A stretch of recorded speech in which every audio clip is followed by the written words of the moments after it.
শিক্ষার আধুনিকায়ন নিয়ে অনেক আলাপ চলছে। বিশ্ববিদ্যালয় পর্যায়ে শিক্ষার বহুমাত্রিকতা প্রয়োজন। একজন তরুণীর কাছ থেকে জানবো শিক্ষা নিয়ে তার ভাবনার কথা। অনেক ছোটবেলা থেকে কিন্তু আমরা পড়ে আসছি শিক্ষা জাতির মেরুদণ্ড, এবং সত্যিই তাই, শিক্ষা জাতির মেরুদণ্ড। একটি জাতি যদি অশিক্ষিত হয়, সেই জাতিকে আসলে ওঠানো আর সম্ভব না, কারণ সে মেরুদণ্ডহীন হয়ে পড়বে। তাই শিক্ষা ব্যবস্থার উন্নতি আসলে অতীব প্রয়োজনীয়।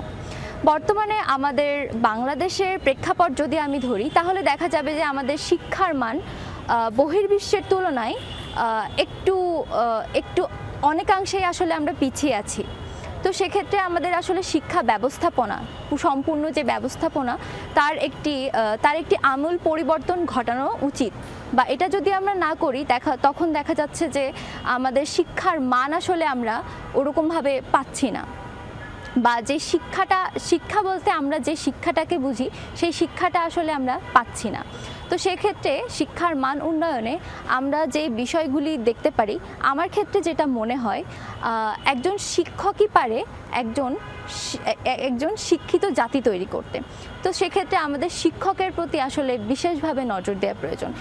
একজন শিক্ষক সে কতটুকু শেখাতে পারছে, এবং একজন স্টুডেন্ট সে তার শিক্ষকের থেকে কতটুকু শিখতে পারছে এবং তার ব্যক্তিগত জীবনে কতটুকু অ্যাপ্লাই করতে পারছে, এই বিষয়গুলির প্রতি যদি আমরা নজর দিই, তাহলে দেখা যাচ্ছে যে শিক্ষার মানটা কিছুটা হলেও আমরা উঠাতে পারছি।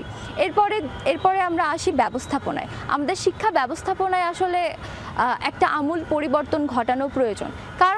কারণ আমাদের শিক্ষা ব্যবস্থায় যারা শিক্ষিত হচ্ছে, প্রতি বছর আমরা বহু স্টুডেন্ট শিক্ষিত হচ্ছি, কিন্তু আমরা কেউ জব পাচ্ছি না। কেন পাচ্ছি না? আমাদের শিক্ষার মানের জন্য আমরা জব পাচ্ছি না।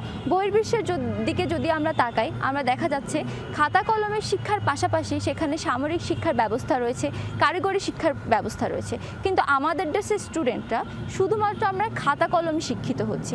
আমরা আসলে কর্মক্ষেত্রে বা আমাদের কারিগরি যে বিষয়টি, সেই বিষয়টি আমাদের মধ্যে আনতে পারছি না, যে জন্য আমরা শিক্ষিত হয়েও আজ বেকার। তো সেক্ষেত্রে আমার মনে হয় আমরা শিক্ষাক্ষেত্রে যদি আমাদের শুধুমাত্র কাগজ কলমের শিক্ষা না নিয়ে আমরা যদি সামরিক শিক্ষা অ্যাড করতে পারি, আমাদের কারিগরি শিক্ষার দিকে একটু বিশেষভাবে নজর দিতে পারি, তাহলে হয়তোবা আমাদের শিক্ষার মান অনেকাংশেই উন্নয়ন করা সম্ভব।